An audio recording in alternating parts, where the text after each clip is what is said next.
Welcome back, my fellow survivors of impending doom. It's me, Lisa Camillo, anthropologist, filmmaker, and your favorite podcast host who's got a love-hate relationship with reality and maybe a mild fascination with fungi. Today's episode is a doozy. We've got a guest who's seen it all: plagues, pandemics, and probably a lot of things that will make you want to never leave your house again. That's right, today we're joined by Neil Vora, MD. Neil's the Senior Advisor for One Health at Conservation International and the Executive Director of the Preventing Pandemics at the Source Coalition. He's basically on the front line of saving the world. Oh, and he also spent nearly a decade at the CDC fighting diseases that you only hear in horror films, like Ebola, yeah, that one. And because that wasn't hardcore enough, Neil still finds time to work in a public tuberculosis clinic in New York City. In today's episode, we'll be diving into how climate change is setting us up for some terrifying pandemic action.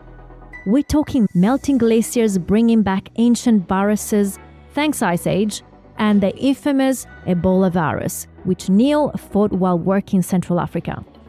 We'll also flirt with a very fun idea of fungi possibly turning us into zombies, because why not? And oh yeah, we'll go there on COVID and the vaccine. Was it a scientific breakthrough or just another tool to control the masses? Let's get into it. Hello, Neil. Hey, Lisa, it's so good to be here. Thank you. So good to having you on the show. I'm really excited to talk to you today, all the way from New York, right? Yes, that's right. Fantastic. Let's dive right into this because I'm really keen to hear your thoughts. Are we fucked, Neil? No. Right now, certainly there is the convergence of many existential threats, such as pandemics, climate change, loss of biodiversity, artificial intelligence, and I think perhaps most concerning of all is the war on truth that seems to be so pervasive. But actually, I have never felt more hopeful than I do today. There are solutions all around us and people are working to make the world a better place. And so, no, I do not think that the end is upon us. In fact, I think we have great things ahead of us. I love you, Neil. Finally, somebody with some positive news. We really desperately need them. Would you like to expand more on that? Are we fucked pandemic-wise, though? Do you think we're going towards more and more pandemics or epidemics, especially linked to climate change? The more we change the environment, the more we're going to be unpredictable, right? For example, I read a lot about melting glaciers that have superviruses, paleo-viruses hidden for centuries or millions of years, coming out because the ice is melting. What do you think about that? Is that something we need to be scared of? Lisa, you're absolutely right. Over the last 70 years or so, we have seen more and more infectious diseases emerge around the world. And most of those infectious diseases are caused by pathogens that begin in animals that then jump into people. So we call that spillover. And these spillover events are on the rise largely because of human activities, in particular, deforestation, commercial wildlife trade. And I'm talking about the trade of live birds and mammals from wild areas of the world in urban settings. I'm not talking about the uses of wildlife by indigenous peoples and local communities around the world.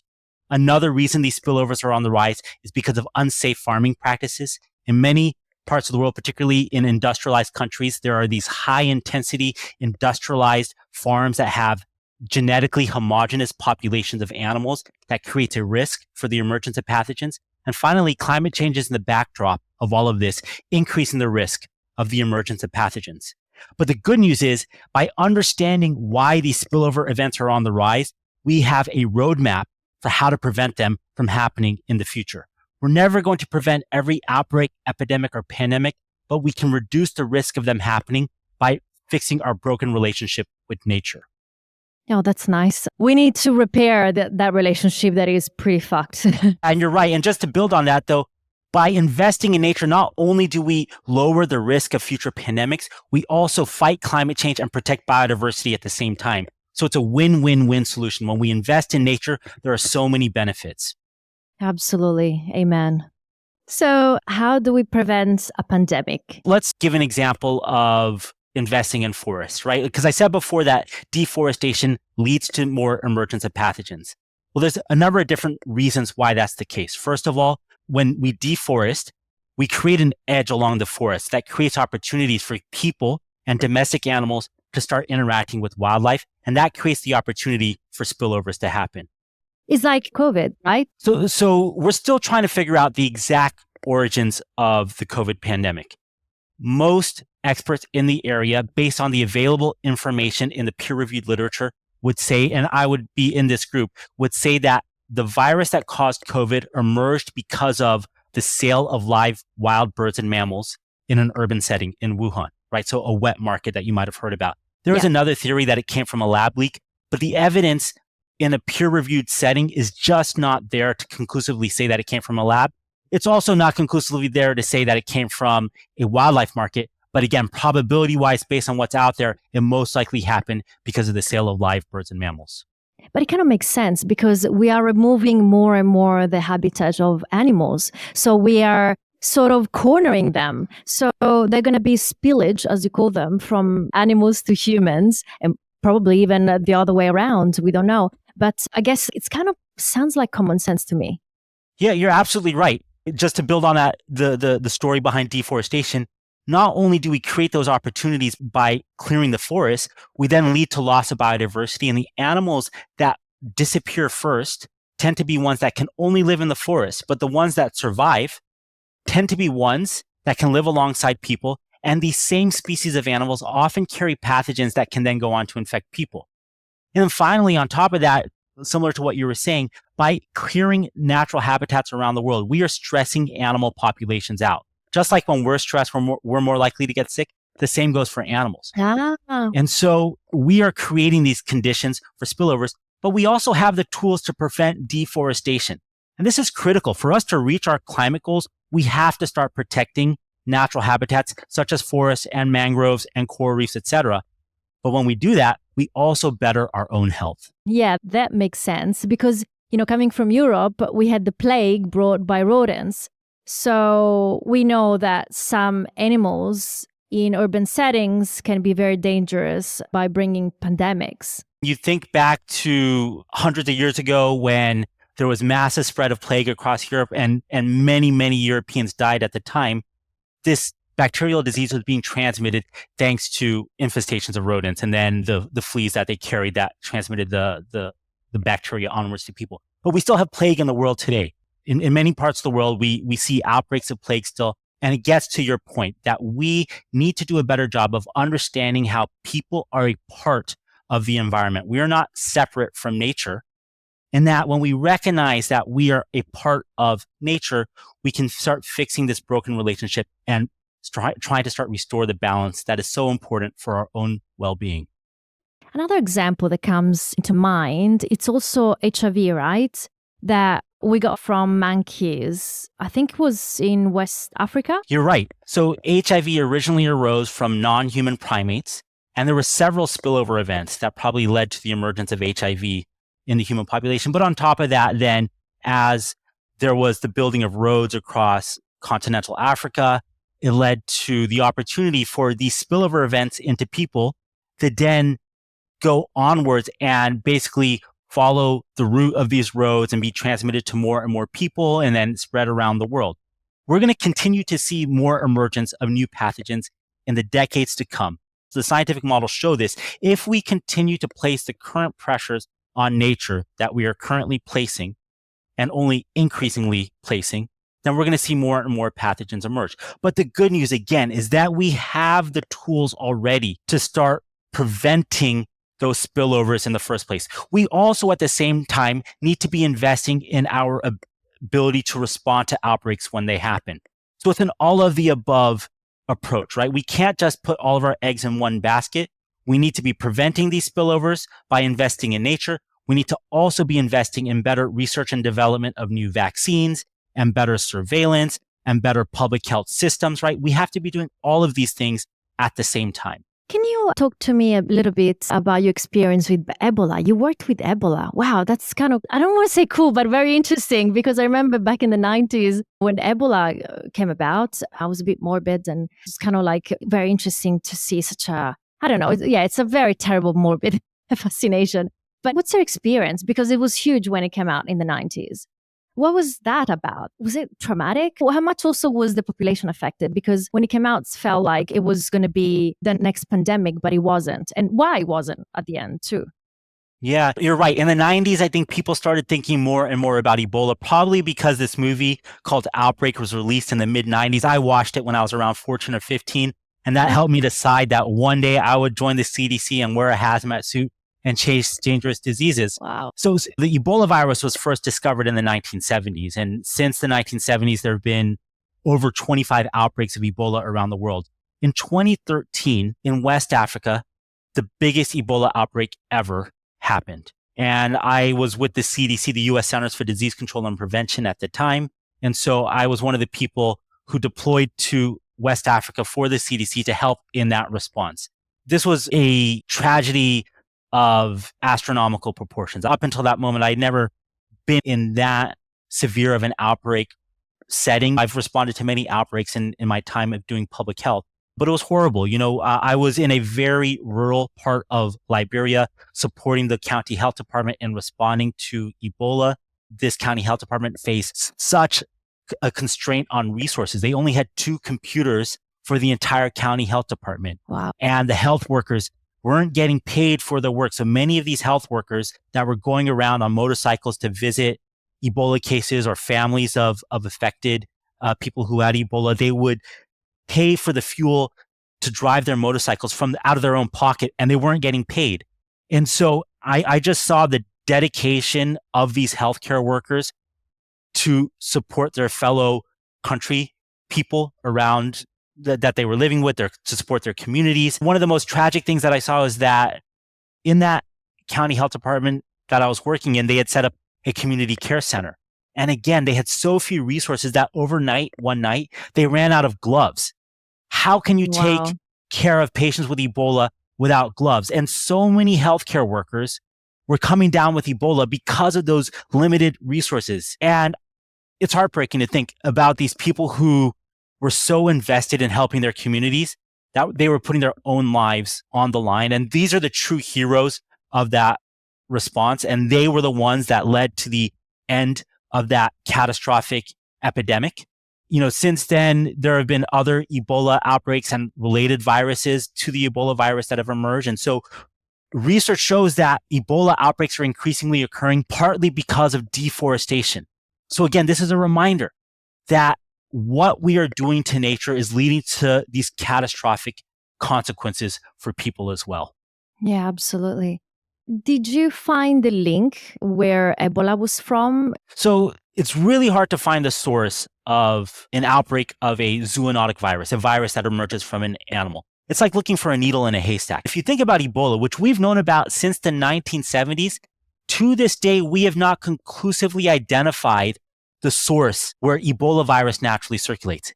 So it's been almost 50 years that we've known about this virus, and we have still not conclusively identified the primary source where Ebola viruses emerge from. We think that 2013 Ebola epidemic, the biggest one ever that has happened, probably started from a spillover event where the virus jumped from a bat into a child, but we don't know that for sure. But part of the reason I'm also telling you this story is to underscore how hard it is to find the origins even of the COVID pandemic. It's only been around a little over 4 years since the virus that causes COVID first emerged.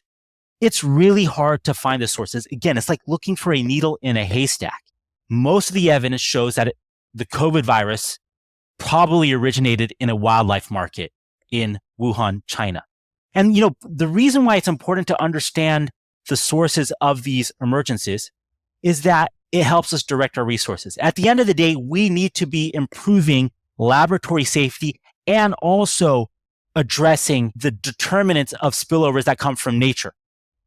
But if we leave wildlife markets in urban settings unregulated, whether you're talking about the United States or China or in Europe or anywhere else, we are going to see more and more emergence of pathogens because of the wildlife trade. And that is something that we can address right now.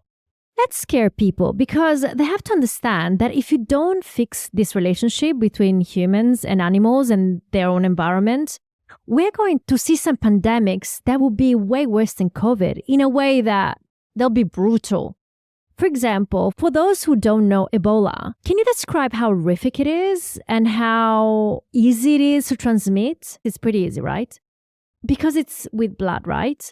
Can you describe Ebola for those who might not know, like me entirely? Yeah, so you're right. Ebola is what's known as a hemorrhagic fever. And so when a person is infected with the Ebola virus, they first of all demonstrate a range of symptoms that are nonspecific, such as fever and vomiting and diarrhea and feeling weak. But then some people go on to develop bleeding from various organs, such as bleeding from their intestines, and that leads to bloody diarrhea, or bleeding from mucous membranes in their nose that leads to bloody noses. So there's that variety of manifestations. And the thing with Ebola is that fortunately cannot be transmitted, as far as we know, before someone shows symptoms. And so that makes it more manageable to stop an Ebola epidemic. Ah, that's why. Yeah.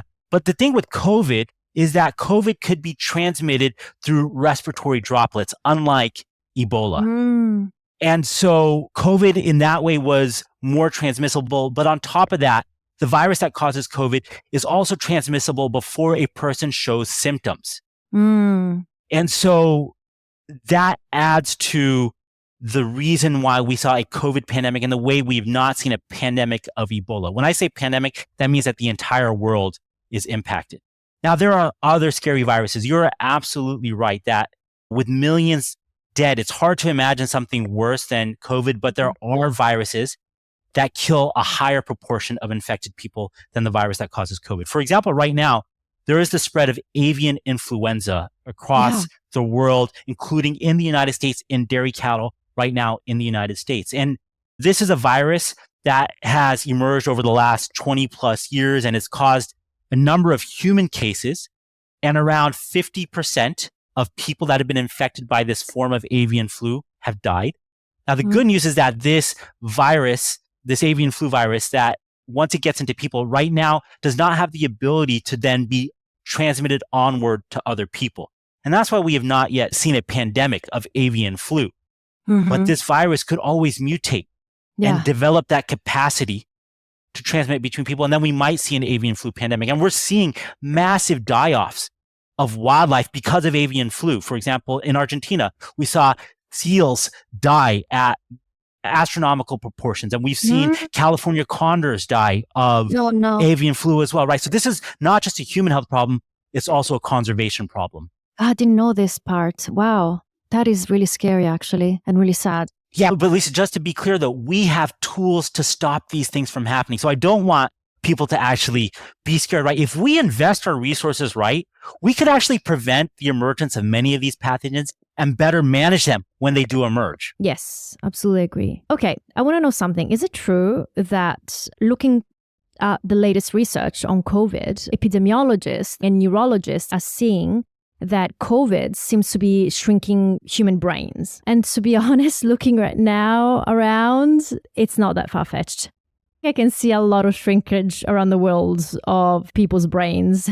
Jokes aside, is that true? Have you seen some research about that? So that's the other thing about these viruses, right? When they start to spread in people at these epidemic and pandemic levels, we start to see pathology that is somewhat unexpected, right? So in the case of COVID, we have many people that have been infected with the virus that causes COVID that then experience long-term symptoms, including neurologic symptoms, right? And so that's one of the biggest tragedies of COVID, is that people are actually experiencing long-term impacts. But if you think about Zika as well, right? So Zika is a virus, right? Yeah, it was discovered in the 1940s, right? So between the 1940s and the first ever documented outbreak of Zika in 2007, right? So between that period before that outbreak, there were only around less than 20 reported human cases of Zika.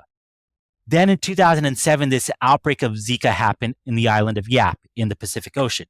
So Zika virus is transmitted by a mosquito. In that outbreak, over 70% of the population of that island became infected with the virus. Wow. Right? So it spread at this wildfire level. And then from 2007 until 2015, this virus made its way across the world. And in 2016, it got into the Western Hemisphere, across South America and Central America. And it spread so fast. And when it started to spread at these very high levels in a large population, then we started to see that this virus transmitted by mosquitoes could also cause birth defects. Yeah, I've seen those photos of the babies. It's terrible. Oh yeah, it was tragic. It was tragic, right? And so it's just a reminder that let's just prevent them from emerging in the first place, rather than waiting to experience the really tragic consequences when they infect people. And now I can even see the consequence of climate change here in Italy, for example, because we never had the Nile fever, right? West The Nile. one West Nile fever that is brought by mosquitoes, right? Yeah, And you're now right. it's here. It's kind of moving north. The more we warm Europe, the more it's kind of rising and going up towards the north. It's very scary.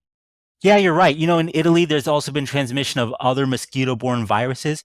And you're right, because of climate change, some of these viruses that are spread by arthropods, such as mosquitoes or ticks, are going to be spreading into new geographic areas because of a new climate that is favorable for the spread of these arthropods. And then if you have a naive human population that has never seen the virus before, then that means that they have no immunity to the virus, and then they are very susceptible. Yeah, exactly. But there are other concerns about climate change as well. I wrote about this last year in the New York Times. But one thing we don't talk enough about, I think, are fungal pathogens. Now, if you've ever seen the show Last of Us, Yes, yeah. which is a great show. Yeah, I love zombie shows. Yes, me too. And so The Last of Us has a really interesting idea that climate change causes a mutation in this known virus, fungus, cordyceps, that then allows the fungus to infect people and it turns them into zombies. Now, this is a fictitious scenario. It's very unlikely that humans will get infected by this fungus and then become zombies. But the premise actually has validity that with climate change, we might see the emergence of more and more fungal pathogens. Wow. Many fungi cannot infect people. One of the reasons is because there is this thermal barrier that humans have a higher body temperature than the temperature at which many fungi can thrive at. But with climate change, it might exert a selective pressure that allows for the evolution of new fungal descendants that could actually infect people. And when you have outbreaks of fungi, they can be really catastrophic. So we've seen white nose syndrome in bats across North America, killing over 1 million bats. This is a fungal infection in bats that is really hard to manage. Over 1 million bats have died. Or you have chytridiomycosis, which is another fungal infection in amphibians that has led to the extinction of entire species of amphibians. Wow. And so if you have this environmental fungus that can infect people, it might have very severe consequences. Yeah, but also you never know. Nature is amazing. Nature is going to create a balance. And I think that's what this is about. I think that we are cancer for the earth, and these pandemics, these viruses are sort of the defense mechanism of earth to try to control this outbreak of cancer. Probably is a bit philosophical, metaphysical, I don't know. But I just had this feeling that nature is kind of putting us into balance. I agree with parts of what you said. The part I agree with is that we have created an imbalance in the world through our massive extraction of resources, right? So for many, many decades now, we've seen massive gains in human lifespan and less childhood mortality because of our extraction of resources. That is a good thing. But now we've crossed this tipping point where our ongoing extraction of resources is now negatively impacting us because there is imbalance in nature, and we are now facing the consequences of that imbalance. The part that I disagreed with you, though, is that I do not think that humans are a cancer. We are a part of nature, right? We cannot continue to think of ourselves as separate from nature, because if we do that, it leads to this idea that we can control nature and that nature is ours for the taking. And that's not true. Humans evolved from nature. Everything we need to survive comes from nature. And we have to remember that we are a part of nature. And there are many examples around the world where people and communities have lived in balance with nature. I feel firmly that we can actually restore that balance. I've never been more optimistic. In the last 3.5 years, I've been doing conservation full time. I'm new to this field. Before I did this, I did feel a lot of despair and anxiety. But since I've joined the conservation sector, I have more hope for the world than I've ever had before. That I'm seeing people around the world take action. There are so many creative solutions. The younger generation behind me are doing just so many great things, and there's so much awareness. So is the planet in a bad state right now? Yes. But as David Wallace Wells has said before, we must reject the delusion that it is too late to act. I love that. It's a great message of hope. Okay, don't shoot the messenger, but I'm so sick of seeing on Twitter these conspiracy theories that COVID is fake and was brought to us to control and install authoritarian regimes and put in place authoritarian laws. What do you think of that? You know, I was in New York for the New York City when the virus first emerged, right? So I was in New York City in 2020. And in the United States, the jurisdiction hit hardest by COVID in that first wave in the spring of 2020 was New York City. You know, I love my city.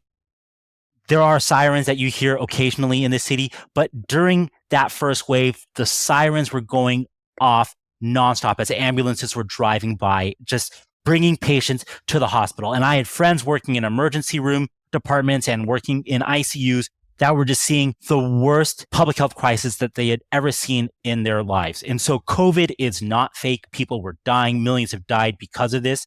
And, you know, I said it earlier in this conversation that one of the greatest existential threats that we face today, if not the greatest threat, is this war on truth. To me, it's really, really sad that we have people who have the privilege to have very influential positions in this world, such as elected officials, who are promoting lies.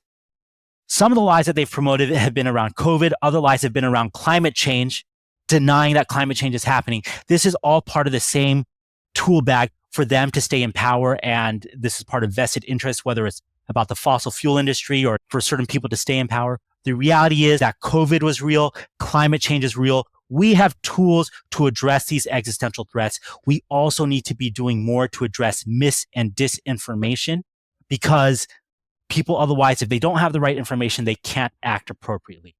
But to answer your question again, COVID was real. People have died at very high rates. There are future epidemics and pandemics out there that we need to be ready for, that we can do a better job preparing for and preventing in the future. Let's get to work and do it. We can do it. Yeah, absolutely. I can definitely second that, because I was living in Milan at the time when the pandemic hit, in the middle of Milan, actually. That was the epicenter of the European pandemic in 2020. So I was there as a filmmaker. So I ended up going out and about because I was shooting a documentary for Al Jazeera. And yeah, I can definitely tell you it was real. So real. I was going to hospitals, morgues, cemeteries. And I'm telling you, it was like an industrial chain of dying bodies. Cemeteries couldn't cope fast enough to burying the bodies. It was traumatic, and it took me a while to get over it. But it's definitely real. But what about the vaccine? Because there are mixed things and there are concerns, and I guess nothing is perfect. But the vaccine was essential to get over this pandemic, but it affected some people. I think that's possibly true. What do you think of that? Well, you know, to your earlier point, first of all, I'm sorry that you had to see all this, but thank you for your work of documenting what was really happening. I think that's so important. And film is such a powerful media for people to understand. The currency of my work is facts, right? I'm a scientist, I'm a physician, but facts only get us so far. It's the stories that will move hearts and minds. And so I would love to see more collaborations between storytellers like yourself and creative folks like you and scientists like me, and we can work together to create this better world. Well, let's do it. I'm up for it. Yeah, let's do that. I would love to explore that. And, you know, despite the tragedy that both you and I saw, the other thing is that I witnessed is the incredible resiliency of communities. You know, I had the great privilege of being tapped by the mayor of New York City to lead the city's COVID contact tracing program. And so I led a team of over 3,000 people. We traced hundreds of thousands of New Yorkers who had contracted the virus or who had been exposed to the virus. But there are 3 reasons why I was able to get through that difficult period, right? That was the hardest response I've ever done. I've responded to many emergencies, hurricanes and outbreaks and earthquakes, but I've never responded to something like COVID back in 2020. But one of those 3 things that was so important for me to get through this was the team I worked with. I had the most incredible people that I worked with alongside me. Together, we did this. And these are people who sacrificed so much. They had been infected in such deep ways, yet they rallied despite the challenges to help their city recover. And you see this in disasters around the world, whether you're talking about Hurricane Katrina in New Orleans, I think back, in 2004, or after the tsunami in 2004, or whatever other catastrophe you see, people rally. And so there's so much power of people getting together and resolving to do this. And one example of that is with the vaccine, right? Like the amazing researchers who developed that vaccine in record time. Now, I said record time, but that's actually a little bit misleading. The COVID vaccine, which was available by 2021, a little over a year after the virus had first emerged, was not a vaccine that was just developed in the span of a year. In fact, decades of research allowed for the development of that vaccine that then allowed shots to go into arms by 2021. And so it's not something that was put together in less than a year. It's something that had taken many, many years of research that allowed for the development of this vaccine. And that vaccine saved so many lives. I remember in March of 2021, I had the opportunity to work at one of the vaccine clinics in New York City and to administer the vaccine. I have never been so moved by my public health work. That little bottle of vaccine that I held in my hands and would draw the vaccine from was a vial that carried so much hope for the people. Like, it makes me emotional right now thinking about it, right? That vial had so much hope for the people, and it allowed the city to reopen. And one more thing, you had made this point before about authoritarianism and this misinformation about COVID was this made up thing to allow authoritarian governments to take control. That, that's clearly not true. Some of those conspiracy theories circulated in the United States. We do not live in an authoritarian government right now in the United States. We do not have lockdowns in the United States right now or anything like that. So clearly, COVID was not used to manipulate a population or to take control of a population, right? And it's very unfortunate that this misinformation exists. It's going to continue to exist, but there are things that we can all do to fight it. Yeah, I remember actually when I got the vaccine for the first time, I did tear up too. I felt like, wow, this is major. This is historical. And I did tear up actually, because I was very proud that I was part of the solution, not the problem. And it was very sad to see that there were a lot of people against it and to see that level of mistrust and righteousness, I guess, But anyway, you've been amazing. Thank you so much for your amazing work. It's incredible. And I'm very proud of you. Well done. Oh, that's very kind of you. But I love what you just said right now, that you were part of the solution. We all have our role to play, right? And that's the beauty of this. But we are part of a community, whether it's at a local or a national, regional, global level, but we are all in this together. Everything is interconnected. And what is happening to nature right now has an impact on us. Our activities are leading to the extinction of the species, but we're all in this together. And if we take better care of nature, we can actually have more thriving communities around the world. I firmly believe that. Thank you so much for leaving us with such a beautiful message. I really do want to believe that it's true. I'm a bit scared that humans are just not smart enough. But, with people like you, I'm actually starting to believe it. It's been an amazing conversation. It's going to give a lot of hope for other people and to help them understand how pandemics can develop very fast if we don't take care of our environment. So thank you again, Neil. Thank you, Lisa. It's been a pleasure. And that's a wrap, guys. I hope you're now fully prepared for the next pandemic, whether it's from zombie fungi or, that long-lost glacier virus. Big thanks to Dr. Neil Vora for reminding us that even while we're battling pandemics, there's always a threat of becoming the cast of The Last of Us. But hey, at least we'll have Neil fighting on the front line. If you want to keep up with Neil's work saving the planet and preventing pandemics at the source, be sure to follow him on Instagram and Twitter at conservationdoc. Now, before I go, I've got some bittersweet news. No, it's not another pandemic. It's that this was our second to last episode of the season. But don't freak out just yet. We'll be hard at work on season 2. So you can start stockpiling your tin beans and hand sanitizer while you wait. Trust me, it's going to be epic. So watch this space. And if you enjoy this season of Are We Fucked, help keep this podcast alive by donating through PayPal or grabbing one of our eco-friendly t-shirts. The links are in the episode description, and every little bit goes a long way in keeping this women-led, solar-powered podcast running smoothly. And don't forget to tune in on Wednesday for our season finale. Hit the subscribe button, give us a rating, and set your reminders.